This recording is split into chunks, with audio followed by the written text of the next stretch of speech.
Let's understand the stocking full of bones and rate it for different styles of play. Put the stocking full of bones familiar hatchling into your terrarium to get the skeleton of Crimbo Past, a familiar which increases item drops from monsters. It also gives one untradeable Knucklebone if equipped for up to 5 rests at your campground dwelling, not the Mr. Store Chateau or Getaway Campground, and a chance at 1 Knucklebone per combat where it is your active familiar. Your odds of getting a Knucklebone improve if you have its familiar equipment, the small peppermint-flavored sugar walking crook, equipped. You are also more likely to find a Knucklebone after combat against monsters in the skeleton phylum, 90% base or 100% with the crook equipped, or orc and pirate phylums, 70% base or 80% with the crook equipped. The skeleton of Crimbo Past will give up to 100 Knucklebones per day. Unlike other familiars with their own item drops, the skeleton of Crimbo Past does not drop Knucklebones in the Crown of Thrones or Buddy Bjorn. Why might you want Knucklebones? Chat with the Crimbo skeleton to see the items he has for sale.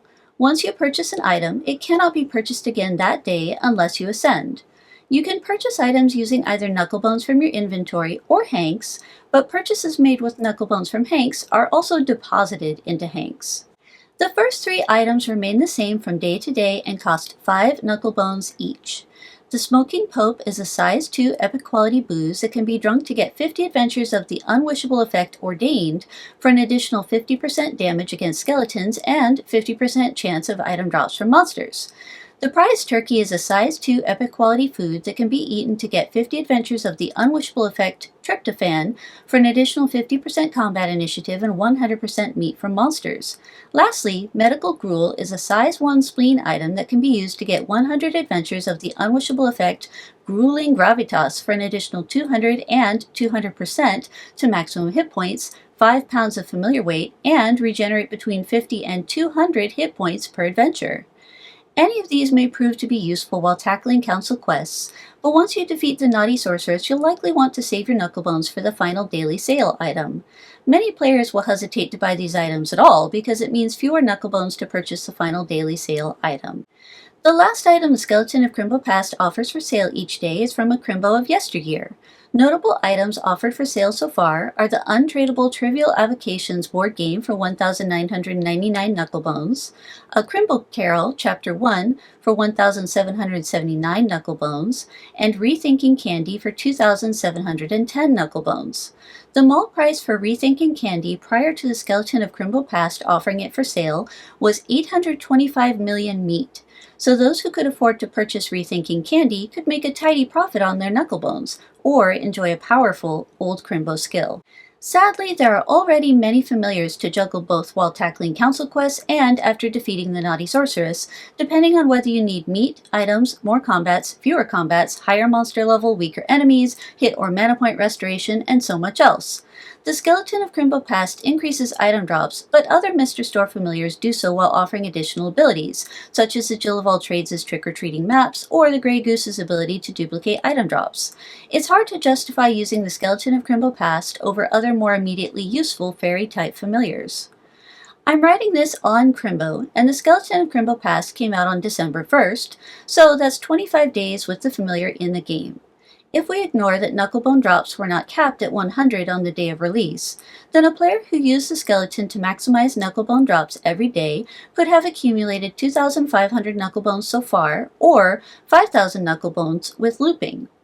I play manually and forget about most of the resources I have in the game, so I have 1,638 Knucklebones so far. This means I've missed out on 35% of the potential Knucklebones without looping and 67% of the Knucklebones from looping. Recent items of the month approach this resource problem more fairly, for example the Apriling Shield's daily reminder to collect wet globs of paper. The wet globs of paper are also tradable, while Knucklebones are not. I'm not sure why the Skeleton of Crimbo Past took a design approach that feels punitive to players like me. Where's the Crimbo spirit? Additionally, there's no way to forecast or plan around purchasing Old Crimbo items. We've seen several high-value Old Crimbo items this month, but of course, most players did not have enough Knucklebones to purchase them. When will I have another chance at Rethinking Candy? No duplicate items have been offered for sale so far, and there are hundreds, if not thousands, of Old Crimbo items that may be in the pool. Realistically, I may never have another chance at rethinking candy, especially if I give up on using the skeleton of Crimbo Past altogether. Collecting the 100 daily Knucklebones is, quite frankly, boring, and this is a game after all. So how does the skeleton of Crimbo Past measure up? The quality of life impacts are overwhelmingly negative. Limited near-term value for Knucklebones, paired with a new fear of missing out on old Crimbo items, either because of not playing on the critical day, or because you're short on the thousands of Knucklebones needed to make a purchase. Capping Knucklebone drops at 100 daily means there's no way for occasional players to catch up. I rate the skeleton of Crimbo Past 0 stars out of 5 for quality of life. Conversely, this familiar is fantastic for item farmers. Players who loop and collect 200 Knucklebones daily were able to cash out on 1, or possibly 2, copies of Rethinking Candy this month, each of which sold for more than the value of 2 Mr. Accessories. The skeleton of Crimbo Past recouped its cost in a matter of weeks. I rate it 5 out of 5 stars for farming. The skeleton of Crimbo Past only helps with familiar minigames that require using more familiars than your opponent, so it's no more valuable than adding any other familiar to your collection. I rate it 1 out of 5 stars for PvP. Likewise, the skeleton of Crimbo Past gives no special benefit to speedrunners in Standard. The skeleton may offer an untradeable item for purchase in the future that could help with normal difficulty speedruns outside of Standard restrictions, but that's not typically as competitive as paths under Standard restrictions. I rate the skeleton of Crimbo Past 1 out of 5 stars for speedruns. I hope this helps you decide if you should pick one up.